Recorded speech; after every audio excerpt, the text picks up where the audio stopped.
ওরে জান্নাতি হইয়া যদি কবরে যাই, আল্লাহ পাক এমন সুন্দরী হুর জান্নাতের মধ্যে দান করবেন, ওই হুরদের একটা নখ যদি জমিনের মধ্যে এরকম বের করে সূর্যের আলো পর্যন্ত বন্ধ হয়ে যাবে। ভাইরা আমার, ওই হুরেরা তাদের শরীরে শুধু ঘ্রাণ, কোনো গন্ধ নাই, দুর্গন্ধ নাই। জান্নাত এমন একটা জান্নাত আল্লাহ দান করবেন যেই জান্নাতে কোনো বাথরুম নেই। কি নেই? দুনিয়াতে বাথরুম ছাড়া বিল্ডিং নিবে ভাড়া? কি সুন্দর 10 তলা বিল্ডিং করেছে আকিক পাথর লাগায়, বাহিরে এমন টাইলস লাগাইছে চেহারা দেখা যায়, লেখছে টুলেট এখানে ভাড়া হবে।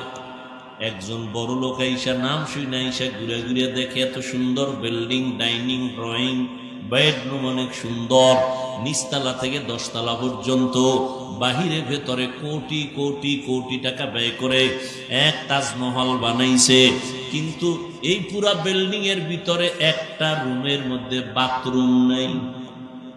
কি নাই? জিজ্ঞাসা করে আপনার ফ্ল্যাট ভাড়া কত? 4 রুমের ফ্ল্যাট 80,000 টাকা। বাথরুম নাই কেন? বলে বাথরুম কেন? এত সুন্দর বিল্ডিং, পরিচ্ছন্ন এলাকা, এখানে দুর্গন্ধ রাখা যাবে না। আপনার যদি বাথরুমের প্রয়োজন হয়, আমার রিক্সা রেডি আছে, আপনি আধা কিলোমিটার দূরে চলে যাবেন, কলিং বেলে চাপ দিবেন, ওখানে গিয়ে বাথরুম সেরে আবার আসবেন। এটা পরিচ্ছন্ন পরিবেশ, বাথরুমের কোনো সুযোগ নাই। কয় ফিরি দিলেও নিব না, কারণ বাথরুমের এত দাম। আপনি যদি আমারে 10 মাস আগে বলতেন, পুরা বিল্ডিং 10 তলা বাথরুম বানায় দিতাম। না, তাও হবে না তো কি লাগবে?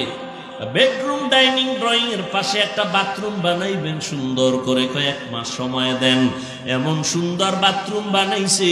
বেডরুম, ডাইনিং রুম এত সুন্দর না, বাথরুম এত সুন্দর। চেয়ার সিস্টেমের হাইকমক লাগাইছে, বয়া বয়া খবর লইব, টেলিভিশন দেখবে। কি হাইকমোডে বসে চেয়ারের মতো, কত আরামে বাথরুম, বয়ে বয়ে ঘুমায়।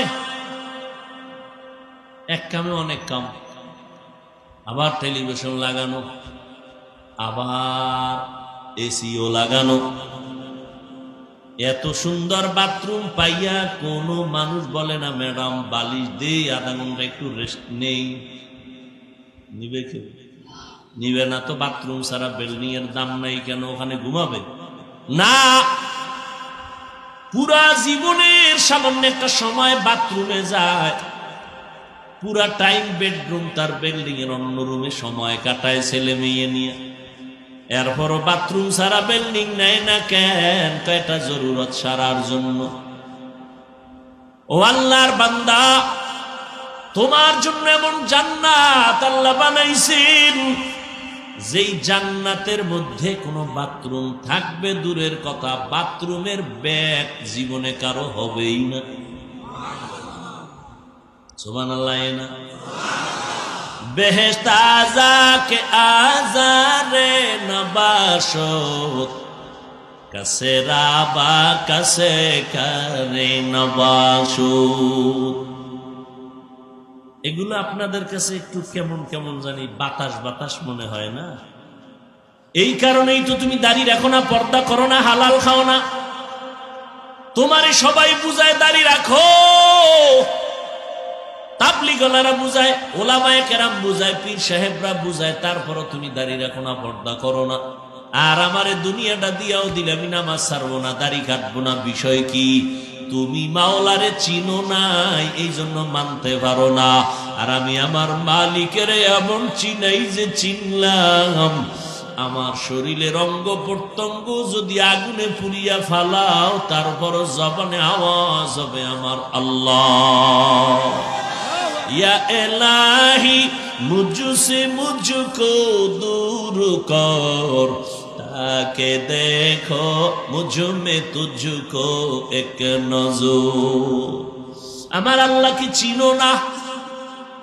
এই জন্যই তো আহলুল্লাহ যারা, বুজুর্গ যারা, আল্লাহওয়ালা যারা, তারা বলেন মান আরাফা নাফসাহু ফাকাদ আরাফা রাব্বাহ, যে নিজেরে চিনে সে তার রবেরও চিনে।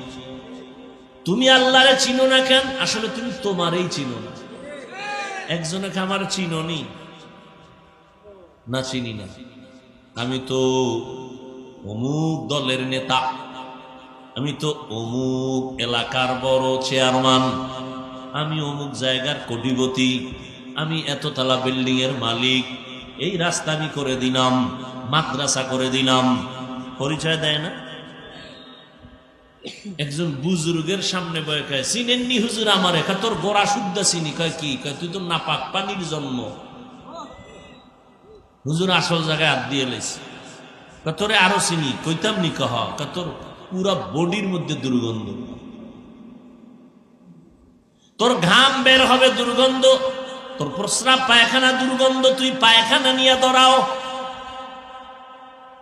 তোর দুর্গন্ধের কারণে পাশে নামাজে কেউ দাঁড়াইতে গেলে তার নামাজ ভেঙ্গে যাবে। আবার যদি তুই বিড়ি টানো গাঞ্জা খাও তো আরো বেতাল।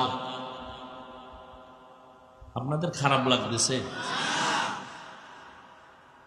ও বান্দা, তুমি তোমাকে চিনো না।